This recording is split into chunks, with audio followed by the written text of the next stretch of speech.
Guys, good morning. સ્વાગત છે તમારું આજના એક અમારા નવા બ્લોગમાં.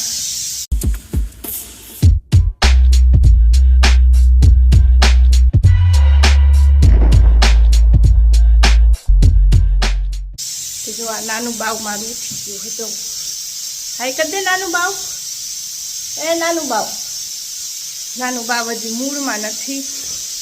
અને જો કામ કરીને ફ્રી થઈ ગઈ ને હજી જસ્ટ હું નાઈને નીકળી ત્યાં તો બેન ઉઠી ગયા. હજી તૈયાર થવાનું બાકી છે. હાલો.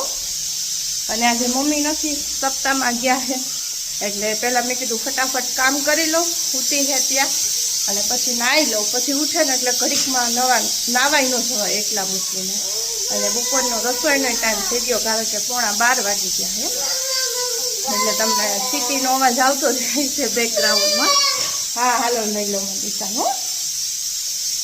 તો કાંઈ નહીં, હાલો હવે પહેલાં યામીબેનને થોડુંક ખવડાવી પીવડાવી લઈ, પછી રસોઈ કરી નાખી. કારણ કે મમ્મી હવે આવે જ છે, રસ્તામાં જ છે, એટલે એનું જમવાનું બનાવવાનું છે.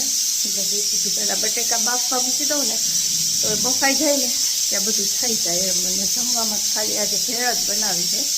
મારી તબિયત થોડી ખરાબ થઈ ગઈ છે, ગળામાં દુખે છે ને નાક બળે છે, માથું દુખે ને એવું બધું થાય છે. તો કાંઈ નહીં, હાલો પહેલાં યામી બેનને મૂળમાં લઈ આવી. તો જુઓ, ભેળ માટે બધી વસ્તુ કટિંગ થઈ ગઈ છે. બટેકા, કાંદા, કેરી, ટમેટા, લીલી ચટણી. આમાં યામી બેને જો આંગળી મારી લીધી. પછી ખજૂર આંબલીની ચટણી, અને આ છે દાણા દાડમના. મને કે આમાંથી બટેકું લઈ જાય, છૂંદો કરીને આમાં મૂકી ગઈ જુઓ. અને અહીંયા સેવ છે. હવે બધું કમ્પ્લીટ બધું થઈ ગયું છે. અને હવે મમ્મી આવે ને પછી મિક્સ કરી નાખી અને જમવા બેસવા ટાઈમે પછી હું પોચી થઈ જાય. હજી મમ્મીને થોડીક આવવાની વાર છે. તો કાંઈ નહીં, હાલો હવે પછી મળીએ. જો ભેળ બની ગઈ. યામી બેન જમવા બેસી ગયા ને મમ્મી આવતા રહ્યા. કેવીક મજા આવી મમ્મી જાત્રામાં? સપ્તાહમાં હા, હવે તડકા બહુ પડશે. પછી મામા કે જમવા નથી રોકાવું, હાલો નીકળી જાય, બપોર થાય ત્યાં ઘરે પૂરી જાય. પાછા જમીન આવો તો વાર લાગે. વાર લાગે ને. હા, એ વાત સાચી. ઓહો, કેટલા 1:30 વાગવા આવ્યા હે? બાના ચપ્પલ લેતા આવે કોણ? મારા ચંપલ ત્યાં ભૂલાઈ ગયા, બીજાના પેર નાખીને મારા નવા છે. બીજાને નહીં, આમ તો લગભગ કઈના જ હશે, કાટીકુના હશે, ગમે ટેકના હશે. સેમ જ ચપ્પલ હતા, ઓલા જે ડોક્ટરના ચપ્પલ આવે ને, ઓર્થો ચપ્પલ. એટલે મમ્મીને એમ કે એના હે તો એ પહેરીને આવતા રહ્યા. એટલે યામી કહેશે બા ચપ્પલ લેતા આવ્યા. કાંઈ નહીં, હાલો હવે ભેળ ખાઈ લઈએ અમે. કથાનું ડોમ.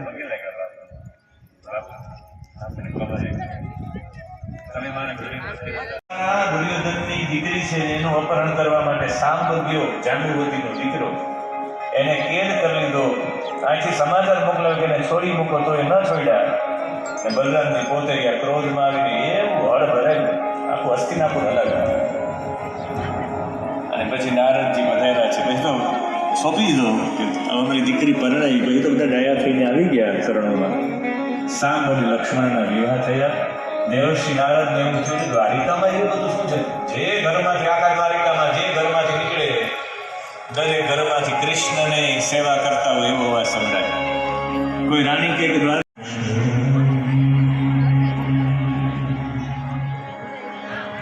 જો કથામાં અમે પહોંચી ગયા છે. આજે છેલ્લો દિવસ છે પણ અમને થોડું લેટ થઈ ગયું.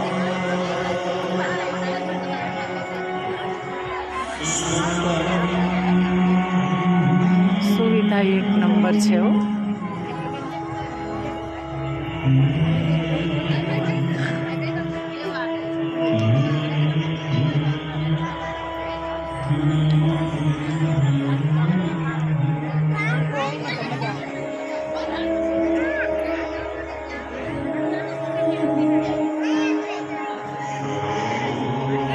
કોકો હા ખવાય કા ગીગુ વખત કઈ આવી કહે છે બગી બધી એટલે ખાલી શાક રોટલી બનાવવાની. કાકમાં ફેરવી કઈ એમ ખાવું એ કાક નથી આવે છે ચણાનું શાક છે. ચણાનું શાક ને રોટલી. શાક બહુ બટુક ભોજન વાળું નહીં. બટુક ભોજન વાળું શાક છે.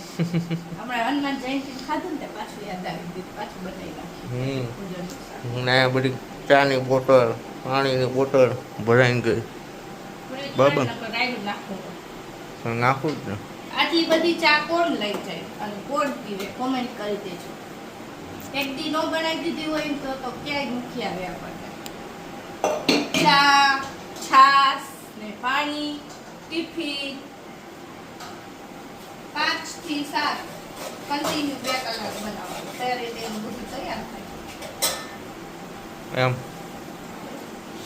શિયાળામાં નથી વાંધો આવતો, અત્યારે ગરમી ચડી જાય છે. હાલો હવે એને રસોઈ કરવા દે. જો જમવાનું બની ગયું. રોટલી, ચણાનું શાક અને મમ્મી સપ્તામ ગયા હતા ત્યાંથી પ્રસાદી લેવા હતા મોહનથાળની ને છાશ. અહીંયા બેન જમવા બેસી ગયા છે. જો જમીને ફ્રી થઈ ગયા અને ઉપર આવી ગયા હતા. ઉપર આવીને કપડાં ને એવું સંકેલવાનું બાકી હતું આજે, એટલે મેં કીધું લાવ સંકેલ નાખું. હવે આના હાથમાં સિંગાર આવી ગઈ અને એ એવું સમજે છે કે આ લિપસ્ટિક છે, એટલે એ કે મને લિપસ્ટિક કરી દે. લાવ હું કરી દઉં. આ કરો નો હોય ને ત્યાંથી બધું ગોતી આવે. તો કાંઈ નહીં, હાલો હવે આજના બ્લોગનો એન્ડ અહીંયા જ કરી નાખી. આઈ હોપ કે તમને આજનો અમારો બ્લોગ ગમ્યો હશે. ગમ્યો હોય તો લાઈક કરી દેજો, શેર કરી દેજો અને હા, સબસ્ક્રાઈબ કરી નાખજો.